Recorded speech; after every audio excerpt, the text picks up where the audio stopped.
YTN 라디오 김우성의 생생경제. 애청자 여러분 안녕하십니까. YTN 뉴스 FM 김우성 PD입니다. 연일 새로운 개헌에 대한 내용이 청와대에서 발표되고 있습니다. 정치, 사회, 경제, 문화 모든 내용에서 국가의 근간이 되는 다양한 가치관과 기본적인 권리, 법률적 토대가 이야기됩니다. 경제, 토지 이런 얘기도 지금 나왔습니다. 한국 사회의 그간 발전 시기 모순을 바로잡겠다 이런 의지로 보이는데요. 현실은 조금 다릅니다. 국정농단 때 화제가 됐던 이슈가 바로 삼성물산과 제일모직의 합병 이야기죠. 경영 승계에 대한 논란이 커졌습니다. 관련해서 주무부처 장관은 지금 징역을 살고 있기도 한데요. 어제 SBS가 긴 시간을 할애해서 이 부분을 보도했지만 또 반론도 만만치 않게 나오고 있습니다. 결국 이 문제, 기업의 투명한 자산 공개와 경영에 대한 문제다라는 지적이 나오고 있는데요. 관련 기자회견 연 더불어민주당 박주민 의원 연결해서 첫 번째 인터뷰에서 내용 들어봅니다. 두 번째 인터뷰 역시 개헌 내용에서 언급된 건데요. 근로라는 용어를 노동으로 바꾼다고 발표했습니다. 이게 어떤 의미가 있는 걸까요? 특히 기본권 중에서 노동, 고용 관련 이슈도 여러 가지가 나왔습니다. 권리 보호를 강화하겠다라고 이야기하고 있는데요. 역시 또 현실의 차이 이런 얘기도 반론으로 제기될 것 같습니다. 근로와 노동의 차이가 무엇인지, 권리 보호의 핵심은 어떤 것들이 있는지 노동 분야 전문가 연결해서 두 번째 인터뷰에서 확인해 봅니다. 수요일 경제수사대에서는 날이 갈수록 수법과 기술이 진화하고 있는 보이스피싱과 불법 금융범죄, 오늘도 피해 사례와 예방법 알려드리면서 피해 줄이는데 같이 노력하는 시간 마련했습니다. 2018년 3월 21일 조금 눈이 오는 독특한 수요일입니다. 김우성의 생생경제, 애청자 여러분들과 함께 시작합니다.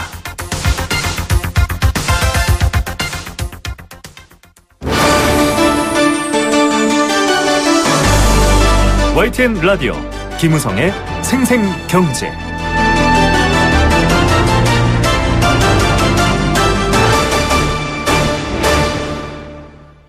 네, 첫 번째 생생 인터뷰입니다. 어제 한 언론사의 보도로 많은 화제가 됐는데요. 또다시 반론도 만만치 않게 나오고 있습니다. 바로 삼성이 이 삼성물산과 제일모직 합병 과정에서 여러 가지 이 개입과 또 관여 이야기, 오래전부터 보도됐던 얘기인데요.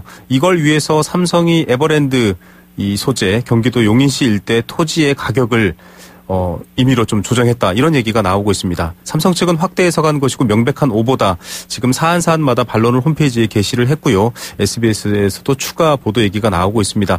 어떤 이슈인지 지금 이 문제에서 좀 바라봐야 할 부분이 무엇일지 관련해서 또 긴급 기자회견을 열었던 분이죠. 더불어민주당 박주민 의원 연결해서 이야기 들어보겠습니다. 의원님 안녕하십니까? 네, 안녕하십니까. 네, 자, 국민연금 논란으로 화제가 됐었던 제일모직과 삼성물산의 인수합병 얘기는 많이들 알고 계세요. 국정농단 네네. 때부터 알려진 건데 지금 추가로 이 에버랜드 땅값이 논란이 되고 있습니다. 이게 어떤 의미에서 논란이 되는 걸까요? 그러니까 제일모직하고 삼성물산이 합병을 할 경우에 각 회사의 가치를 따지게 되지 않습니까? 네네. 그래서 이제 주식 교환의 비율을 정하게 돼 있는데, 네. 제일모직이 갖고 있는 가장 중요한 자산이 바로 용인에 소재한 땅이었어요. 네. 그런데 이 땅값에 대해서 여러 가지 평가 방법이라든지 네. 또는 공시지가 산정이라든지 이런 부분에 삼성이 개입한 것 아니냐. 네. 그래서 제일모직과 삼성물산 간의 기업 합병, 네. 이것을 사실상 가능하게 누군가 편의를 봐준 것 아니냐. 네. 이런 의혹이 지금 제기되고 있는 것입니다. 예. 자, 제일모직은 지금 이재용 부회장을 위시한 삼성 일가가 많은 지분을 확보하고 있고요. 삼성물산은 상대적으로 한 40% 갖고 있다고 하죠. 예. 그래서 좀 이 지배 구조를 위한 이 편법에 동원된 것 아닌가 이런 얘기인데 지금 여기에서 땅이 핵심이 됐습니다. 그런데 지금 삼성 측에서는 공시지가는 감정원 소관이고 이게 네. 지금 삼성에 영향을 미친다고 땅값을 뭐 오르락내리락 할 수 있는 게 아니지 않느냐 이렇게 반박하고 있거든요. 어떻게 봐야 될까요? 근데 이제 그 SBS 보도나 또는 제가 가지고 있는 의혹은 네. 실질적으로 삼성의 중요한 승계 국면마다 이 공시지가가 큰 변화를 일으켰다라는 네. 것이고요. 네네. 그 큰 변화의 양상이 통상적인 양상과 다르고 또 네. 주변지의 변화와도 좀 다르기 때문에 네. 의혹을 제기하는 것이죠. 네. 자, 이 공시지가 관련해서 또 표준지가 얘기가 나오는데 여러 가지 또 갑론을박이 있는 부분이어서 저희가 좀 의혹은 있다. 왜냐하면은 이 경영승계 국면에 항상 또 이런 부분이 얽혀 있었기 때문에 지금 합리적 의심에서 좀 조사가 필요하다 이런 말씀이신데요. 맞습니다. 뭐 다 아시겠지만 에버랜드 쪽에서 이제 94년, 95년도에 전환사채를 발행했을 때는 네. 공시지가가 좀 떨어져서 전환사채를 좀 싸게 발행하는데 영향을 미치는 거 헐값 아니냐. 논란이 있었죠. 네. 예, 의심을 좀 하게 되는 것이고, 반면에 방금 말씀하셨던 제일모직과 삼성물산의 합병 단계에서는 또 땅값이 갑자기 올라가는. 네. 그래서 주식 교환 비율을 좀 유리하게 네. 산정할 수 있는 배경이 된 것 아니냐, 이런 의심을 하게 되는 것입니다. 예. 사실 관련한 사건으로 지금 문영표 전 보건복지부 장관은 복역 중이고요. 뭐 네. 여러 가지 국민연금 관계자들도 조사를 추가로 받고 있거나 지금 형벌을 받고 있는 상황인데 삼성 측이 또 여기에 대해서 해명을 내놓긴 했습니다. 이 제1모직과 삼성물산의 합병 비율은 자산 가치가 아니라 주가를 기준으로 산정되기 때문에 지금 말씀하고 있는 이런 또 SBS 의혹 제기하고 있는 이 자산 가치는 사실 무관하다라고 지금 이제 입장을 내놨거든요. 네. 이 부분도 좀 연결고리를 더 파봐야 될까요? 어떻게 보십니까? 어제 이제 SBS가 보도한 거에 따르면은 그 제일모직하고 삼성물산의 기업 가치를 평가하는 방법을 달리했다는 거지 않습니까? 네. 그러니까 제일모직의 경우에는 자산을 베이스로 한 평가 방법을 했고, 네네. 삼성물산의 경우에는 주가를 네. 기본으로 하는 평가 방법을 베이스로 했다, 이렇게 지금 얘기를 하고 있습니다. 그러니까 보통 이제 인수합병의 통상적인 예를 보면은 네. 두 회사에게 동일한 기준을 적용해서 보통 평가를 하는데 네. 이렇게 다른 기준을 적용했던 것부터 좀 이상하다라는 이야기가 좀 나오는 것이고요. 네네. 말씀드렸던 것처럼 제일모직의 경우에는 이제 자산을 기본으로 하는 평가 방법이기 때문에 좀 그 해명이 과연 맞는가, 이건 또 의심이 듭니다. 예, 지금 계속 뭐 의혹 제기와 의혹에 대한 합리적인 의심에 대한 또 반론 역시 여러 근거들을 좀 갖고 지금 얘기가 나오고 있는 상황에서 저희가 어떤 한쪽 방향이 아니라 좀 조심스럽게 이 문제를 살펴봐야 되는데. 네, 맞습니다. 예, 결국은 사실은 지금 이 얘기까지 나온 배경은 국민들의 관심이 높았던 그 국민연금의 찬성표, 즉 제일모직의 유리한 합병 비율에 대한 찬성, 이 논란이 아직까지 좀 불타고 있다, 이렇게 보이기도 하거든요. 의원님께서도 사실 그 부분이 좀 중요한 문제다라고 지적하셨는데 어떤 부분인가요? 맞습니다. 지금 그 국민연금 입장에서 이제 제일모직의 가치에 대해서 좀 엄격하게 판단을 해야 되는 상황인데, 네. 실질적으로 다른 어떤 평가기관이 평가했던 그 부동산 가치에 대한 평가보다는 굉장히 후하게 네. 가치를 평가한 정황도 좀 드러나고 있는 것이고요. 네네. 또 직접적인 자산 평가와 관련된 건 아니지만 아까 말씀하셨던 것처럼 관련자들이 인수합병 과정에서 삼성 측의 편의를 봐준 거라는 의혹과 혐의로 1심에서 유죄가 나오지 않았습니까? 네. 그런 것들 종합적으로 봤을 때 이런 자산 평가 부분이 과연 공정하게 이루어진 것인가에 대한 조사가 있어야 된다라는 게 제 주장입니다. 예, 맞습니다. 사실 이 대기업들의 자산들을 놓고 이런 얘기가 비단 삼성뿐만 아니라 사실 항상 나오는 문제고요. 글로벌 의결권 자문사가 내렸던 이 자산 가치, 그리고 국민연금은 무려 3조 가까운 자산 가치를 내리고, 이런 부분이 분명히 상식적으로는 이상하기 때문에 들여다봐야 된다라는 얘기인데, 여러 기업들도 비슷한 상황이죠. 어떻게 보십니까? 방금 말씀하셨던 것처럼 삼성뿐만 아니라 대부분의 이제 재벌들이 보유하고 있는 부동산에 대해서는 시세보다 낮게 평가돼서 세금 같은 부분에 있어서 어떤 특혜가 있는 것 아니냐라는 여러 의혹들이 제기되어 왔었던 것도 또한 사실입니다. 그리고 이번에 이제 삼성의 경우에는 그것을 넘어서서 승계 국면에 이상하게 이제 땅값이 요동치는 부분까지 있고, 또 그것을 또 평가하는 기간에 또 평가 방법이나 이런 것을 채택하는 과정에서도 좀 이해하기 어려운 부분들이 있어서 하여튼 전반적으로 좀 조사가 돼야 된다라고 생각합니다. 예, 이 기업들이 사실은 이런 토지를 비롯한 자산에 대한 여러 가지 투명성 부분, 지금 개헌안에도 경제민주화라든지 여러 가지 상생, 토지 공개념 이런 얘기 오늘도 조국 민정수석이 발표했지만은 좀 기업들도 이제 좀 태도를 바꿔서 오히려 좀 국민들에게 먼저 투명하게 공개하고 좀 지배 구조에 있어서도 좀 합리적인 대안을 제시하고 이래야 되지 않을까요? 좀 대안적으로는 어떤 부분들이 더 필요할까요? 맞습니다. 지금 말씀하신 것처럼 우리나라 대기업에 대한 국민분들의 불신이 굉장히 높아요. 그 중에 하나가 투명하지 못한 부분, 그리고 법을 제대로 지키지 않거나 또는 탈법적인 행위를 하는 부분이 많이 작용합니다. 그래서 이제는 진짜 글로벌 기업의 수준에 맞게 관련된 법과 규정을 좀 지키면서 좀 투명한 경영을 해서 국민들의 신뢰를 얻을 필요가 있다고 생각하고요.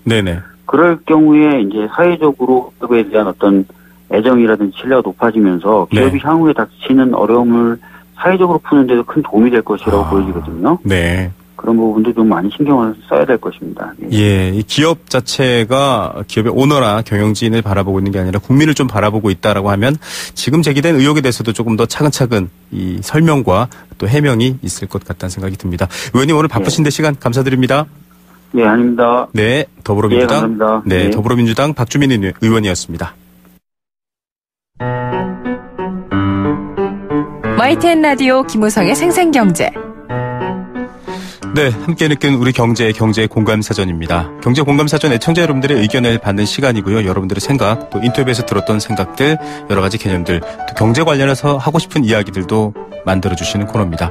단문 50원, 장문 100원의 정보 이용료 부과됩니다. 샵 0945번, 우물정 0945번 문자 메시지 보내실 수 있고요. 스마트폰 애플리케이션 예스로도 참여할 수 있습니다.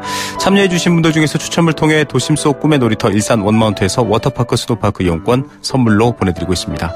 오늘의 경제 공감사전은 공시지가 이야기입니다. 사실 공시지가는 실제 거래되는 부동산 가격보다 굉장히 가격이 낮습니다. 그런 여러 가지 문제들에 대해서 좀 바꾸자라는 말도 있지만 섣불리 올렸다가는 또 세금 문제가 있기 때문에 다양하고 복잡한 문제가 얽혀있기도 합니다.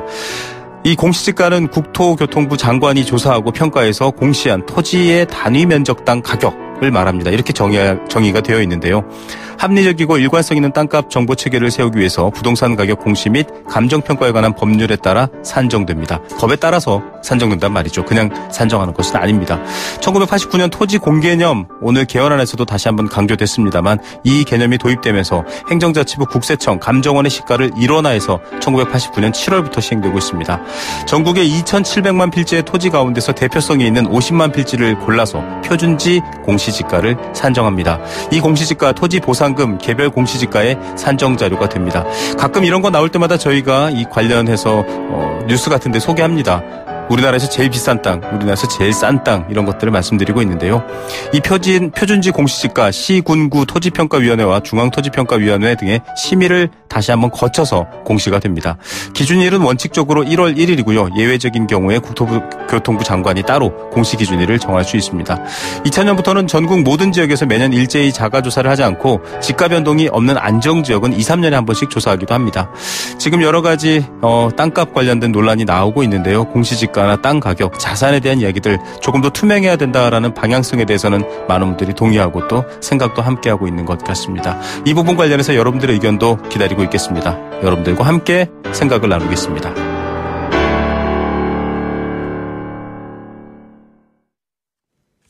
네, 생생경제일부 포스코와 함께했습니다. 캠페인 듣고요. 이 시각 주요 경제 뉴스 정리해드립니다.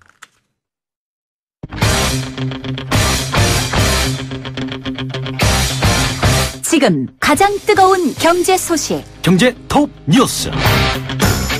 네, 현재 시각 오후 3시 24분 10초 막 지나고 있습니다. 다양한 금융 관련된 뉴스 또 부동산 관련된 뉴스들이 많이 쏟아지고 있는데요.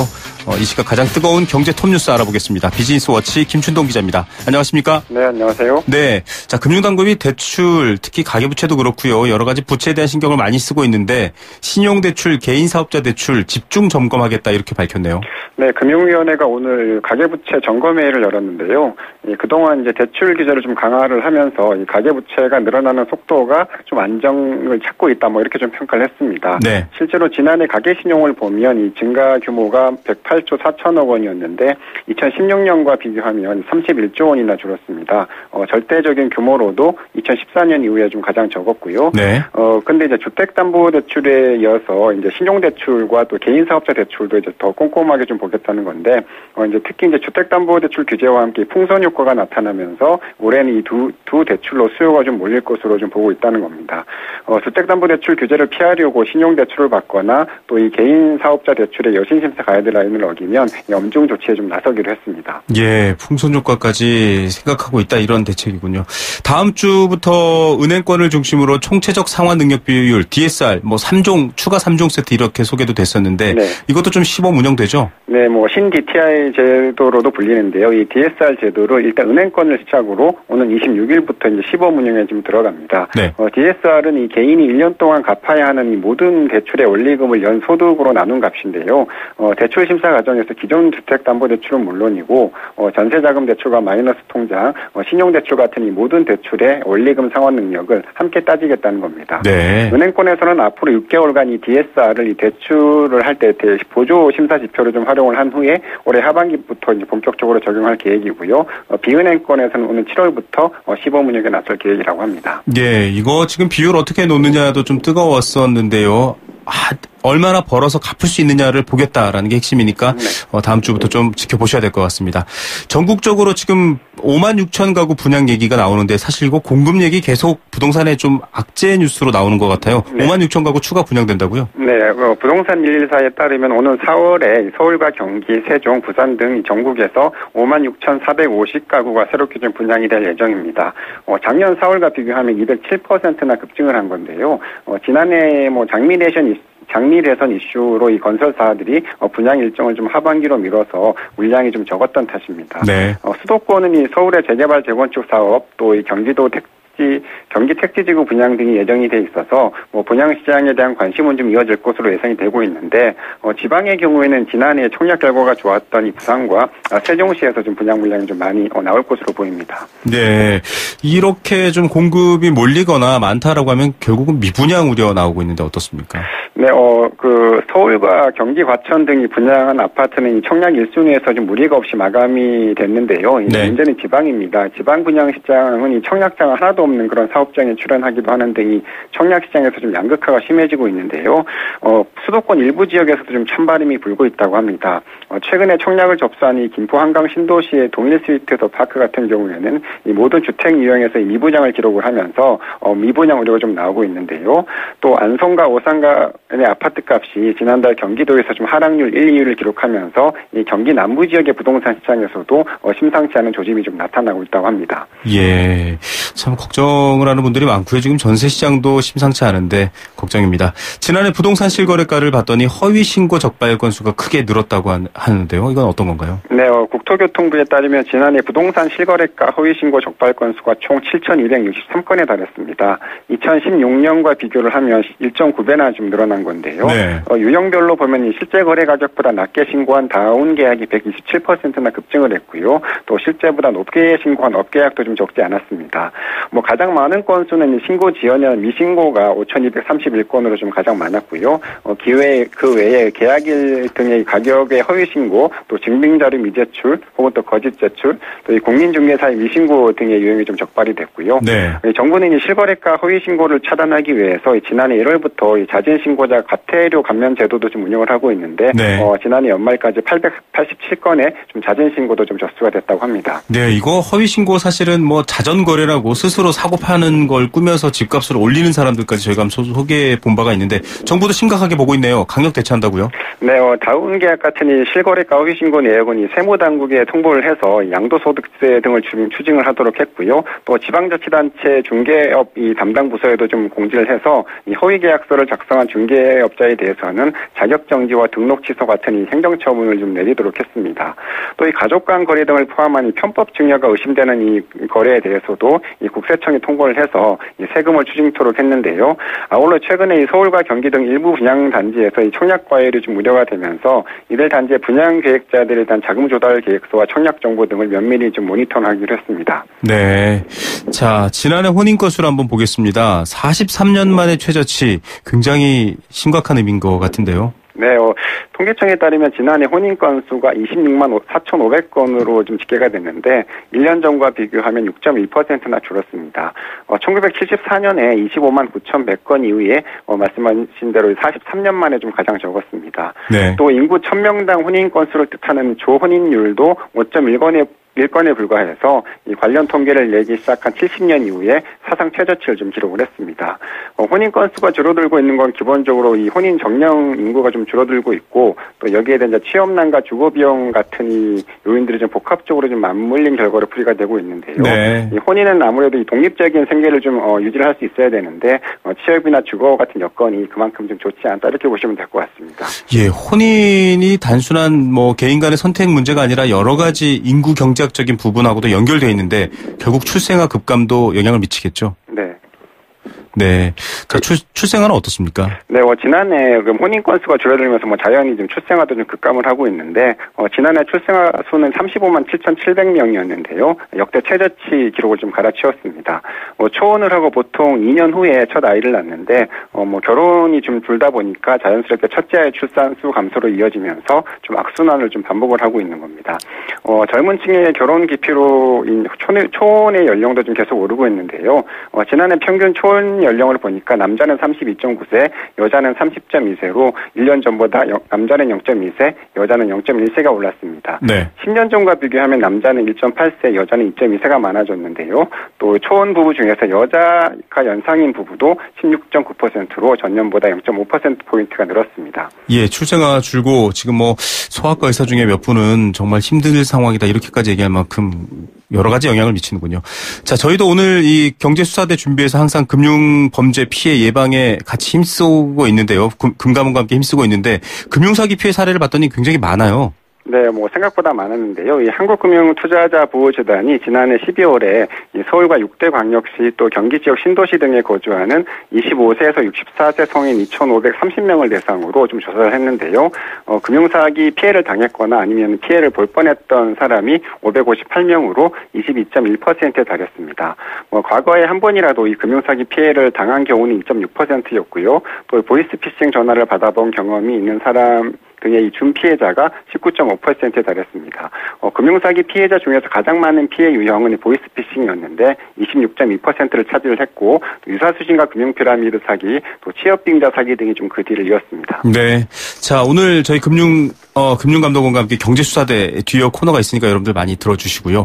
오늘의 톱뉴스는 어떤 것 선택하시겠습니까? 네, 혼인 건수 기사를 좀 꼽고 싶은데요. 네. 인구 감소와 함께 이 혼인 건수가 줄고 그러면서 이제 저출산으로 이어지는 구조가 좀 반복이 되고 있는데요. 이 정부도 막대한 재정을 좀 투입을 해서 저출산 해소에 나서고는 있는데 이 구조가 좀 전혀 바뀌지 않고 있다는 점에서 좀 늦긴 했는데 이 정책의 방향성을 원점에서 좀 재검토할 필요가 있지 않나 이런 생각이 좀 들었습니다. 예, 이 부분 사회가 같이 고민해야 될 문제라는 부분은 맞는 것 같습니다. 오늘 뉴스 감사드립니다. 네, 감사합니다. 비즈니스워치 김춘동 기자였습니다.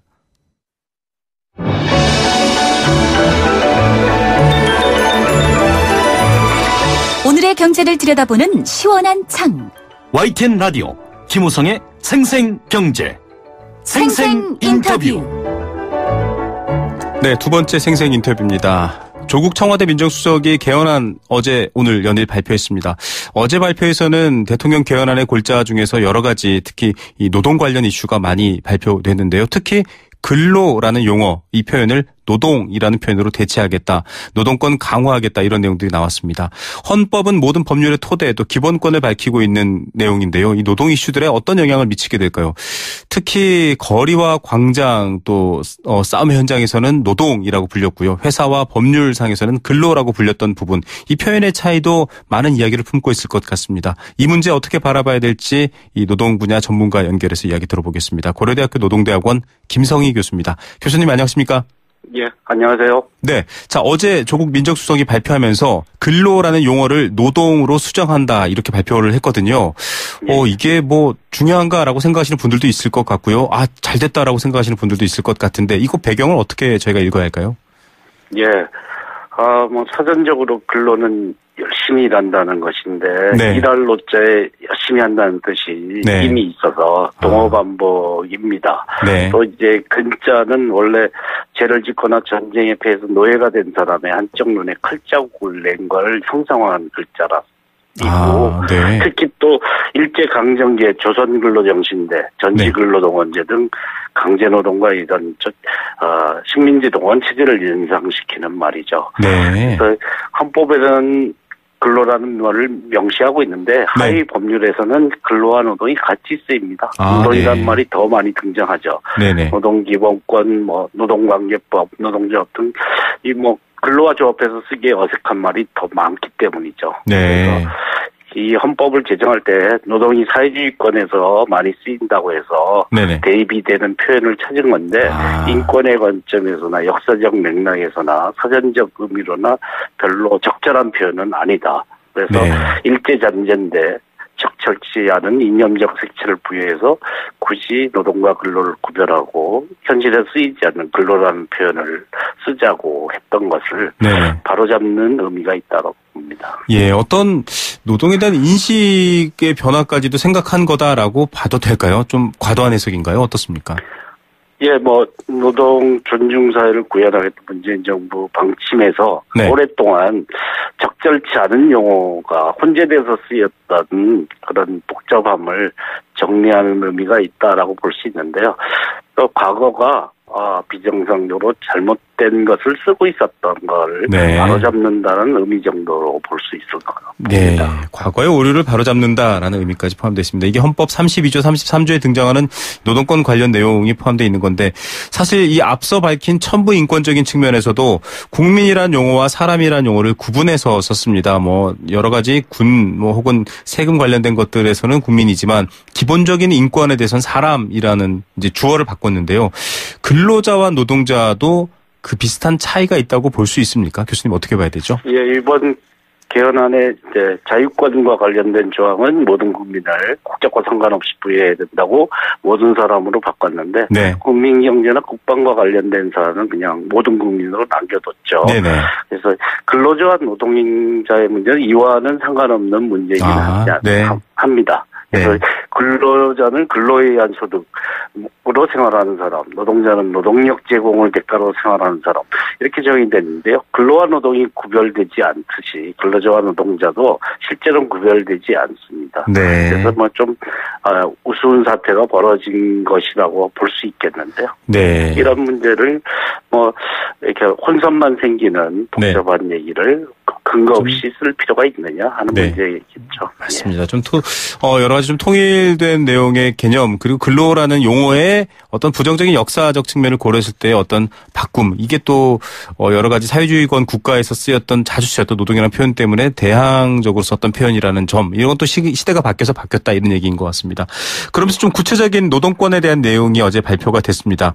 국가의 역할도 살짝 언급이 됐는데 동일가치 노동, 동일임금 지급 노력 의무라고 얘기했습니다. 이게 용어만 보면 이건 당연한 거 아닌가라고 할 정도인데 이게 어제 개헌안에서 강조가 됐거든요. 어떻게 봐야 될까요? 예, 우리나라 남녀고용평등법에 동일가치 노동, 동일임금 지급이라는 게 명시돼 있습니다. 그래서 같은 일을 하는데 다른 임금을 주는 것을 성별을 이유로 또 비정규직이라는 이유로 차별해서는 안 된다라는 것을 근거로 하는 것인데요. 같은 노동뿐 아니라 여성이나 비정규직이 하는 업무 자체를 저평가하는 문제를 방지하기 위해서는 동일노동 동일임금보다 동일가치 노동 동일임금으로 가야 된다. 그래야 이런 비합리적인 차별을 없앨 수 있다라고 해서 만들어진 조항인데요. 실제로는 이제 그렇게 강력한 기능을 하지는 못하고는 있습니다. 그래서 동일가치 노동을 규정하는 기준을 너무 복잡하게 많이 만들어 놓고 있긴 합니다. 또 하나 이제 노력 의무다 이렇게 얘기한 거는 현실과 원칙을 절충한 그런 냄새가 강하다고 볼 수 있습니다. 근데 헌법에 이렇게 막연한 용어가 등장하는 것이 타당하냐. 이게 주관적인 성격을 가질 수도 있죠. 노력이라는 표현은.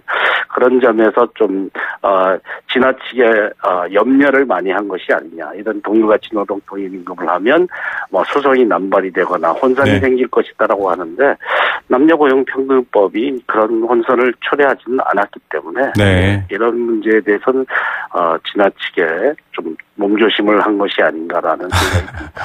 예, 헌법같이 지난 2016년 겨울 넘어올 때도 국민들이 헌법을 그때만큼 많이 아마 언급했던 적이 없을 텐데 가치에 있어서는 그냥 의무라고 하면 좋을 것 같거나 원칙이라고 하면 좋을 것 같은데요. 노력해야 된다라는 부분에 있어서 약간 논란의 여지도 있을 것 같습니다.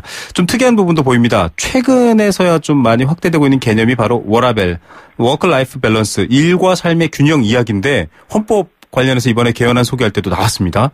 이 부분은 어떻게 봐야 될까요? 예, 남녀고용평등법이라고 했는데 이것이 이제 2007년에 남녀고용평등과 일감 양립 지원에 관한 법률로 개정돼서 육아나 가족 돌봄을 이유로 고용상의 차별을 하면 안 된다. 그리고 오히려 지원을 받아야 된다라는 내용을 규정한 내용인데요. 그래서 이런 헌법에서 이런 일과 생활의 균형을 추구한다는 원칙을 전망하게 되면 이런 하위 법률의 조항이 확장되고 적용 대상도 이제 여성에 한정됐던 것보다 더 넓게 모든 노동자로 확대될 수 있고 장시간 노동을 줄여서 다 같이 적당하게 고르게 일하자.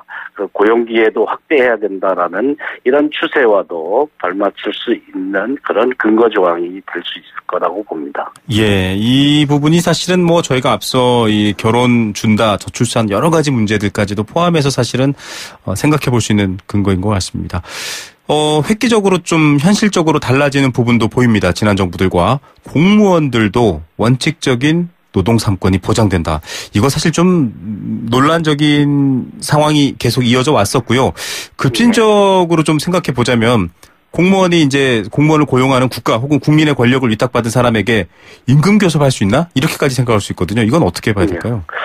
예, 지금 현재도 이제 노동조합을 만들 수는 있고 뭐 교섭을 할 수는 있다로 막연히 규정돼 있긴 합니다. 네네. 헌법에 이제 공무원은 법률로 정하는 자에 한해서 노동상권을 보장받을 수 있다는데 네. 그 중에 이제 공무원과 교사가 네네. 특별법으로 예, 노동권을 제한적으로 인정한다라고 돼 있는데 사실상은 3권이 아니라 네. 1권이나 1.5권 정도로 제한되고 있다. 그 1권마저도 네. 좀 위태롭다 이런 얘기들이 이게 신고제라고 하지만 노동조합을 정부에서 인정을 해야 되는 그런 조항이 네. 악용되고 있다는 얘기가 있었거든요.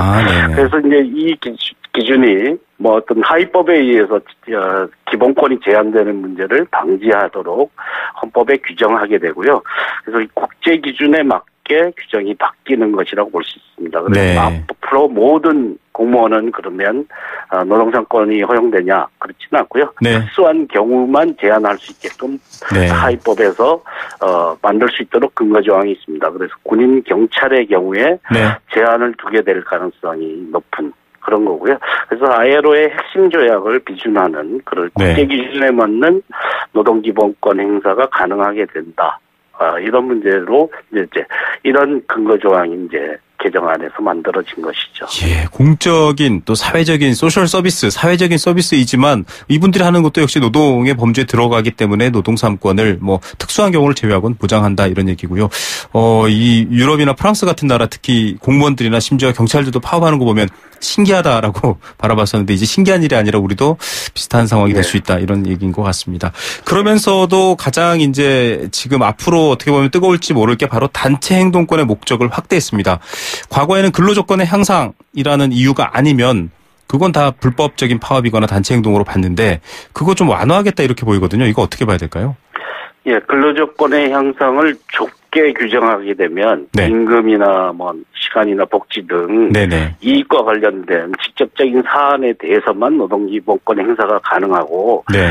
정리하거나 뭐 감원으로부터의 고용보장이나 이런 것은 경영의사결정권과 관련돼서 그렇죠. 파업의 정당한 사유가 되지 못해서 불법 파업이라고 규정을 했던 근거조항이라고 할 수 있습니다. 그래서 근로조건의 향상이라는 것을 폭넓게 해석하면 경제적, 사회적 지위 향상과 연관되는 것인데 그런 판례로서 좁게 해석할 근거조항을 없앤다라는 것이고요. 네. 그래서 대기업 노동자들이 임금 인상만 골몰한다고 비판을 했는데 사실 네. 목에 칼이 들어와도 할 말을 못하고 네. 좁은 이해관계로만 노동기본권을 행사하라고 해놓고 이런 비판을 들이대는 게 앞뒤가 안 맞는 측면이 네. 있죠. 그래서 노동기본권이라는 것은 어떤 제한도 최소화하는 것이 필요한 것인데 너무 크게 제약을 하고 있었던 것을 바로잡는다라는 의미가 있다고 봅니다. 예, 아주 흡사하게 적용되었던 것들을 좀 넓혀서 다양한 의미를 함께 공유하겠다라는 취지인 것 같습니다. 자, 근로자가 왜 노동자로 바뀌었지라고 궁금해하셨던 분들 좀 시원한 답변이 됐는지 모르겠습니다. 교수님 오늘 시간 감사드립니다. 예, 고맙습니다. 네, 고려대학교 노동대학원 김성희 교수였습니다.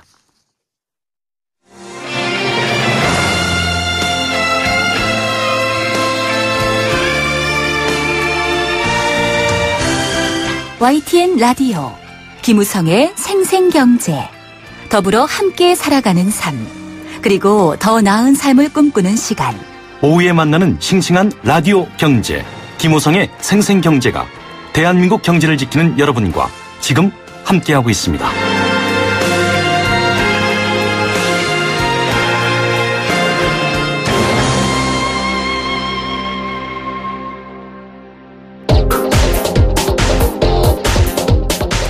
네, 앞서도 여러 번 뉴스가 나왔지만 5명 중에 1명은 금융사기, 보이스피싱 같은 이런 범죄를 당할 뻔했다, 또 당했다 이런 얘기 나왔지 않습니까? 저희가 매주 수요일 이 금융감독원과 함께 코너를 열어서 그 피해를 막도록 노력하고 있는데 오늘도 함께합니다. 금융감독원 불법금융대응단 김흠 선임조사역 전화로 연결합니다. 안녕하십니까?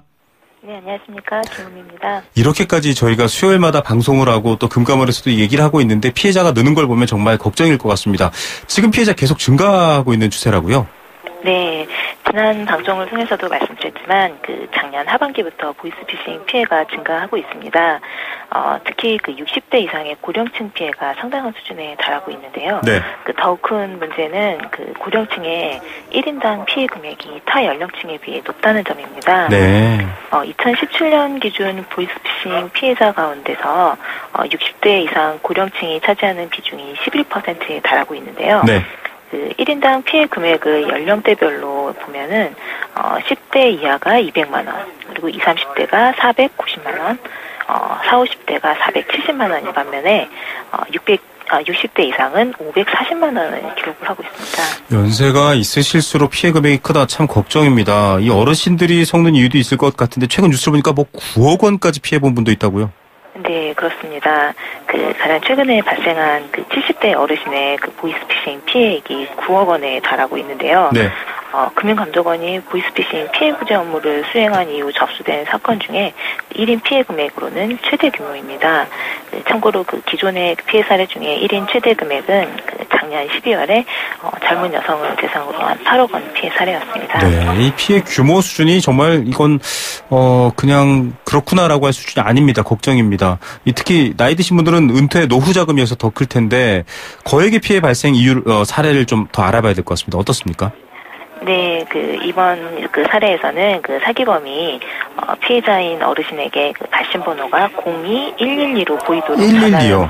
예, 그렇습니다. 네. 전화를 걸어서 금융감독원 팀장이라고 사칭을 하면서 피해자 명의로 개설된 계좌가 범죄에 이용이 됐다고 말을 합니다. 네. 또 사기범들은 피해자가 어르신이 처벌을 받을 수 있다면서 불안감을 조성한 이후 처벌을 피하기 위해서는 계좌에 있는 돈을 전액 송금을 해야 된다고 속이게 됩니다. 네. 예, 이에 따라서 피해자는 이틀에 걸쳐서 5개의 지점을 방문을 해서 정기예금과 보험을 해지한 후 사기범이 알려준 여러 개의 대포통장 계좌에 돈을 송금을 하였습니다. 아니 발신번호가 112라고 한다면 이건 저도 당황할 것 같아요. 좀 많이 속을 것 같은데 어떻습니까? 네, 사기범들이 피해자들을 속이기 위해서 발신번호를 변작한 걸로 보이는데요. 네. 이 발신번호 변작이라는 거는 명백하게 법으로 금지된 불법 행위입니다. 그렇지만 보이스피싱 경우에는 상당수가 변작된 번호로 전화가 걸려오고 있습니다. 네. 그리고 또 과거와 달리 최근에는 보이스피싱 수법이 정교해져서 네. 더 이상은 중국 동포의 어눌한 말투를 사용하지 않고 네. 또 불법적으로 획득한 피해자의 개인 정보를 토대로 해서 전문 용어를 구사하면서 접근을 하고 있어서 또 피해자분도 속으신 것 같습니다. 네, 정말 그 기관에 일할 법한 분들, 남녀를 가리지 않고 그런 범죄자들의 목소리로 접근해 오니까 참 어려운데 앞서 어르신 사례 같은 경우 너무 아까운데요. 5군데 이틀 동안 다니는 동안 좀 누구라도 한 사람이 이렇게 이상합니다라고 좀 막았으면 좋았을 텐데 어떻습니까? 네, 그 부분은 저도 상당히 안타깝게 생각을 하고 있는데요.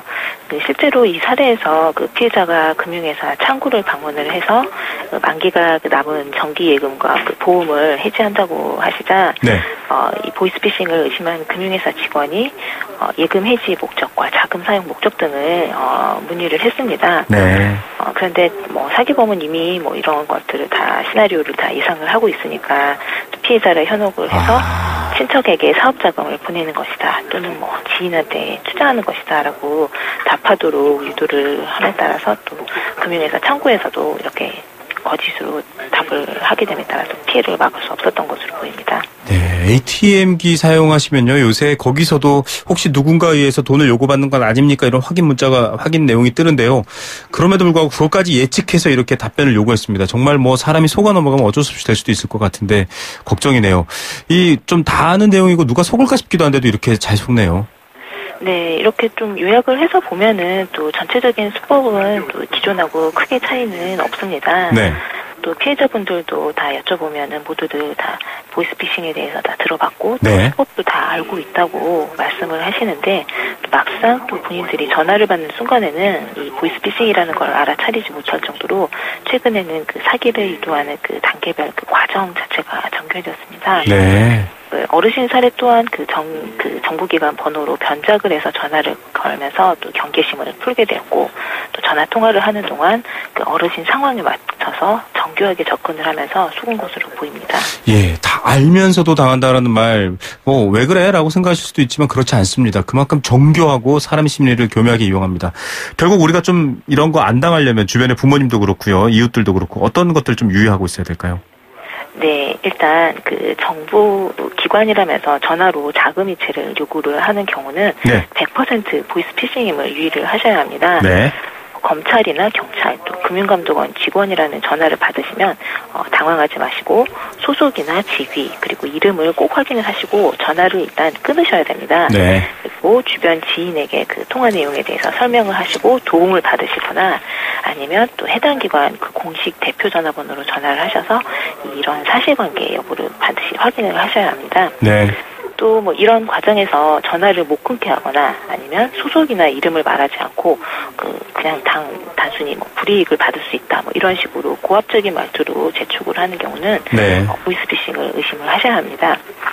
또 주의하셔야 될 게 송금인 정보를 변경을 해서 다른 사람 명의 계좌로 돈을 보내라고 요구하는 것은 네. 100% 보이스피싱임을 의심하셔야 합니다.